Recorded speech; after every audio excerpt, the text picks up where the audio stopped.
सतगुरु रूपी प्यारे साध संगत जी, प्यार और सत्कार से कहना धन निरंकार जी।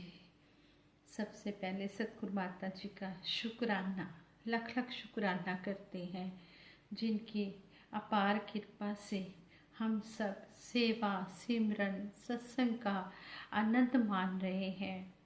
साध संगत जी कहते हैं, प्रभु को केवल प्रेम ही प्यारा है। सारे संसार को इस बात को जान लेना चाहिए।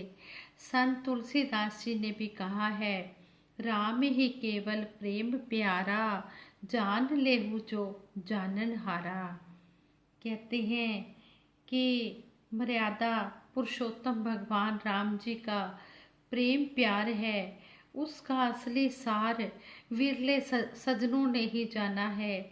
जहाँ प्रेम से हरि का नाम संत बुलवाते हैं, वहाँ यदि दिल में प्रेम का स्थान होता तो शायद संपत्ति आदि को लेकर ये आपस में कभी भी झगड़े नहीं होते। स्पष्ट है कि धार्मिक आध्यात्मिक ग्रंथों का अध्ययन तो किया गया, किंतु विवेक का अध्ययन नहीं किया गया। मुंह से प्रेम से हरि नाम तो कहलवाया गया, लेकिन लोग दिल में प्रेम को उतार नहीं सकते। कबीरदास जी कहते हैं, प्रेम न बाड़ी उपजे, प्रेम न हाट बिकाए, राजा प्रजा जेहि रुचे, शीश दे ले जाए। कहते हैं कि जो ये प्यार होता है, ये खेतों में पैदा नहीं होता, ये दुकानों पर नहीं बिकता। कहते हैं राजा हो या प्रजा हो, कोई भी हो, जो सतगुरु के चरणों में अपने आप को समर्पित कर देता है, वही इस परम पिता परमात्मा को पा लेता है। जो प्रेम गोपियों का था, उसी प्रेम का सार हमारे निरंकारी संतों महापुरुषों ने जाना है और अपनाया है। संत कहते हैं, है प्रेम जगत में सार, और कुछ सार नहीं। भक्तों ने इसी सार को जगत में फैलाया और इसी को दिल में उतारा है। दिल में ईर्ष्या द्वेष घृणा काम क्रोध लोभ मोह अहंकार निंदा संताप आदि हो तो प्यार नम्रता सहनशीलता विशालता को स्थान कहाँ पर मिलेगा। इसलिए हमें समझाया गया है कि हमने सब में समभाव रखना है। गीता में लीला पुरुषोत्तम भगवान श्री कृष्ण जी ने कहा है, जो शुभ चिंतक मित्र शत्रु उदासी बंधु गणों धर्मात्मा और पापियों में समभाव रखता है, वही संत श्रेष्ठ होता है। संत तुलसीदास जी भी कहते हैं, ईश्वर अंश जीव अविनाशी, चेतन अमल सहज सुख राशि। हमने कई बड़े बड़े संतों महात्माओं के प्रवचनों में भी देखा है कि उनके बोल लोग ही सुनने जाते हैं। प्राय देखने में यही आता है कि समाज संभ्रांत और गरीब दो तबकों में बटा हुआ है। लोग मेहनत मुशक्कत करके जीवन का गुजारा करने वाले और मैले कुचैले से वस्त्रों को धारण करने वालों से घृणा करते हैं। उनकी यह सोच लंबे समय से बनी हुई है। विचार करने वाली बात तो यह है कि लोग गंदे वस्त्रों वाले से तो घृणा करते हैं, लेकिन वे इस धारणा को त्याग कर गंदे विचारों वालों से क्यों घृणा नहीं करते हैं। भीष्म पितामह जी जिस समय बाणों की शैया पर थे, उस समय भगवान श्री कृष्ण जी अर्जुन को मिलने गए। भगवान श्री कृष्ण जी ने भीष्म पितामह से कहा, आप गंगा पुत्र हैं, आप इतने दिनों से बिना स्नान के हैं, कैसा प्रतीत होता है। तब वे बोले, आत्मा को अपने शुद्ध विचारों दया क्षमा शालीनता मृदु भाषिता और प्रेम के जल से स्नान कराने से हृदय शुद्ध होता है। साधारण जल केवल चरम की शुद्धता करता है, वह विवेक और विचारों को शुद्ध नहीं करता। भीष्म पितामह के इस उत्तर से प्रेरणा लेने की आवश्यकता है और चरम की शुद्धता से ज़्यादा आत्मा की मलिनता दूर करने के प्रयास की ओर हमने यत्नशील होना है। निर्मल मन प्रभु को प्रिय है, इसी निर्मलता की ओर बढ़ना है। मर्यादा पुरुषोत्तम भगवान श्री राम जी कहते हैं, निर्मल मन जन सो मोहि पावा, मोहि कपट छल छिद्र न भावा। भगवान राम जी के निर्मल प्रेम के का वास्तविक सार पाने में सच्चे भगत जन ही सफल हुए हैं।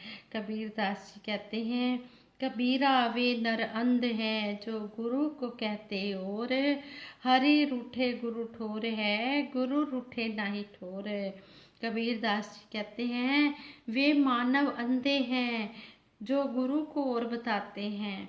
अगर हरि रूठ जाता है तो गुरु स्थान दे देता है, लेकिन गुरु रूठ जाता है तो कोई भी स्थान नहीं देता। सभी के प्रति हमारे दिल में प्रेम बसा रहे, किसी के भी प्रति कोई वैर, ईर्ष्या, निंदा, नफरत की भावना ना आए। लगातार प्रेम के जल से हमारा मन शुद्ध बना रहे और हम संसार की यात्रा करते हुए यही सबसे उत्तम और उपयोगी कर्म करें। प्रेमा भक्ति, प्रेम से युक्त होकर हम भक्ति करते चले जाएं। संगत जी, दासी आप जी के चरणों में एक स्टोरी भी शेयर करने जा रही है। आप जी ये स्टोरी भी प्रवान करना। इस स्टोरी में भी हमें समझाया गया है कि जैसी जिसकी भावना होती है वैसे ही उसको मूर्त दिखाई देती है। इस तरह कहते हैं कि विश्वास के ऊपर आधारित ये स्टोरी है। कहते हैं 1985-86 में समुंदर के किनारे पर रामायण सीरियल की शूटिंग चल रही थी। भगवान राम जी की भूमिका निभाने वाले, भगवान राम जी का रोल निभाने वाले अरुण गोविल एक शिला पर बैठे हुए थे। समुंदर के पास में ही एक छोटा सा गांव था। उस गांव के लोग कभी कभी रामायण की शूटिंग देखने आ जाते थे। एक दिन उस गांव में एक बच्चे को सांप ने डस लिया। बच्चा एकदम बेहोश हो गया और उसके मुंह से सफ़ेद झाग आने लगी। जैसे ही उसकी माँ को पता चला, वो अपने बच्चे को गोदी में लेकर वहाँ दौड़ी जहाँ रामायण की शूटिंग चल रही थी। सभी रामायण की शूटिंग में बिजी थे। वह महिला रोती रोती एकदम वहाँ पहुँची और जहाँ राम जी का रोल करने वाले अरुण गोविल जी एक शिला पर बैठे हुए थे, वहाँ पर ही वह महिला रोती रोती पहुँच गई। महिला ने बच्चे को राम जी के चरणों में पटक दिया और जोर जोर से रोने लगी, राम जी मेरे बच्चे को बचाओ, इसे सांप ने डस लिया है, आप भगवान हो, मेरे बच्चे को बचाओ, प्रभु मेरे बच्चे को बचाओ। सभी शूटिंग करने वाले हैरान होकर महिला की तरफ देखते रहे। कुछ समय के लिए शूटिंग रोक दी गई। जब महिला राम जी के सामने जोर जोर से रोने लगी, तब राम जी एकदम खड़े हो गए और बच्चे को देखकर उसके ऊपर अपना हाथ फेरने लगे। और जैसे ही राम जी ने बच्चे पर हाथ फेरा, बच्चे को होश आने लगा, बच्चा आंखें खोलने लगा। सभी शूटिंग करने वाले लोग और कुछ महिला के साथ आए लोग हैरान रह गए और बच्चा खड़ा हो गया। महिला का भाव देखो कि उधर एक अभिनेता के अंदर प्रभु की शक्ति पैदा हो गई। यह घटना खुद अरुण गोविल ने अपने मुंह से सुनाई थी। 1995 में किसी स्टेज प्रोग्राम में उनको आमंत्रित किया, तब किसी व्यक्ति ने अरुण गोविल जी से पूछा कि रामायण की शूटिंग करते समय आपका कोई ऐसा अनुभव जो आपके लिए अविस्मरणीय हो, जो आप कभी भी भुला ना सकते हो, जो सत्य घटना पर आधारित हो। तब उन्होंने यह घटना सभी को बताई। जब सच्चे भाव और भावना से पत्थर में भगवान प्रकट हो सकते हैं तो व्यक्ति में प्रकट क्यों नहीं हो सकते? कौन कहता है सच्चे मन से पुकारें तो भगवान हमेशा प्रकट होते हैं। सिया राम मैं सब जग जानी, करूँ प्रणाम जोरी जुग पानी। जाके रही भावना जैसी, प्रभु मूरत देखी तिन तैसी।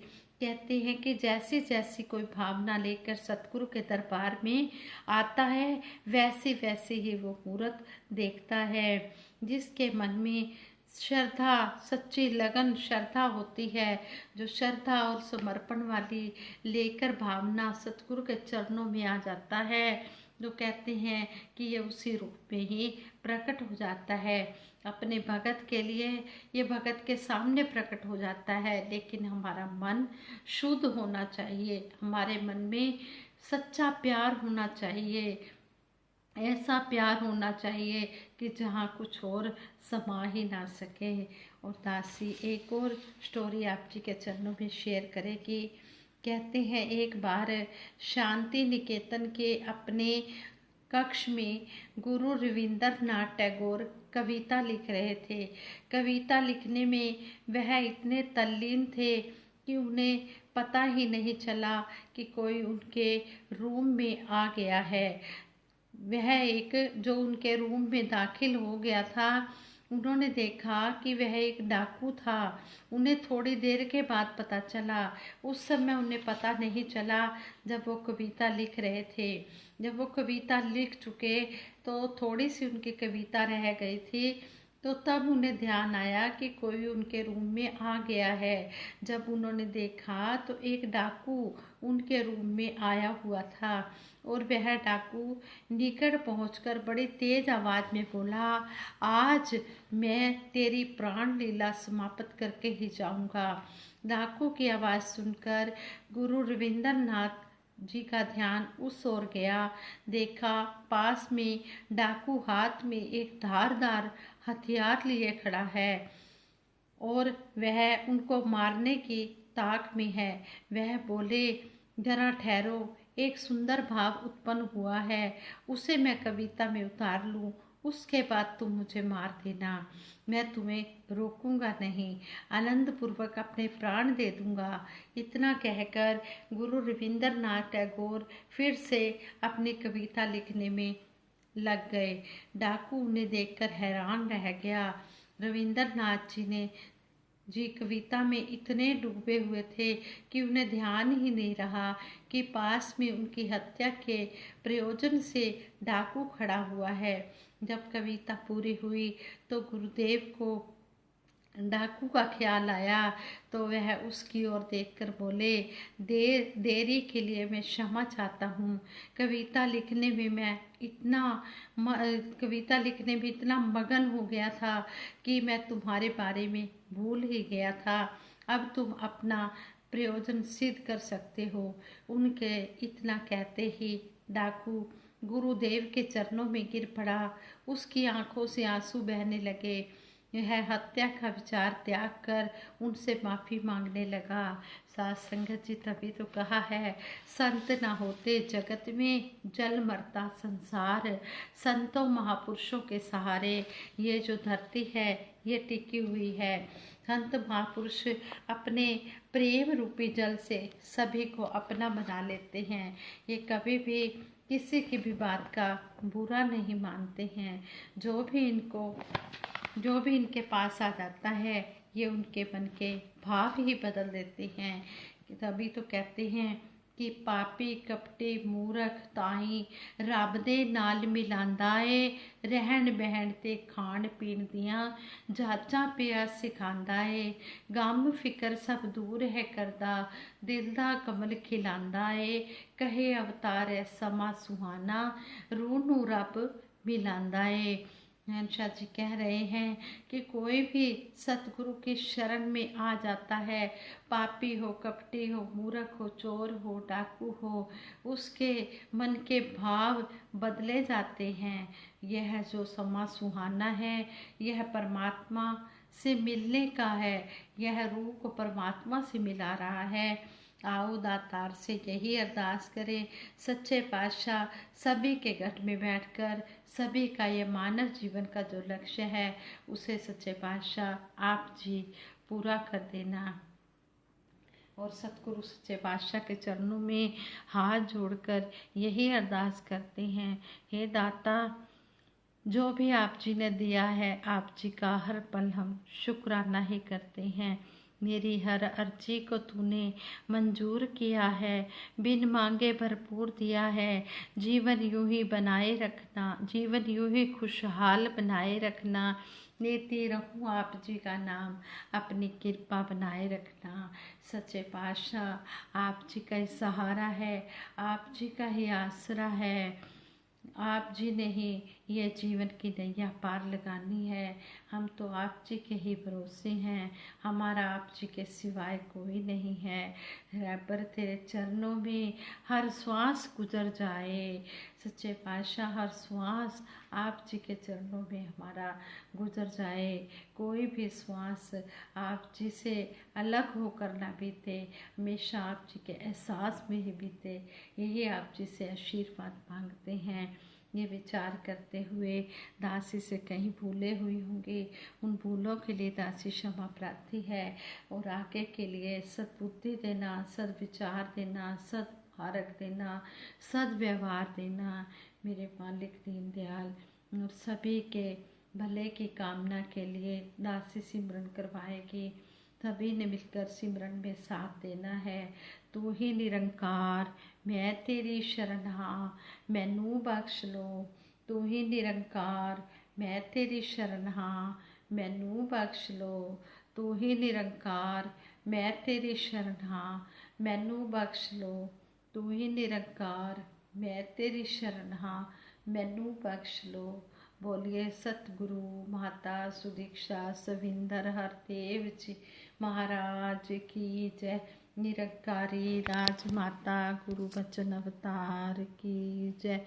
साध संगत जी प्यार से कहना धन निरंकार जी।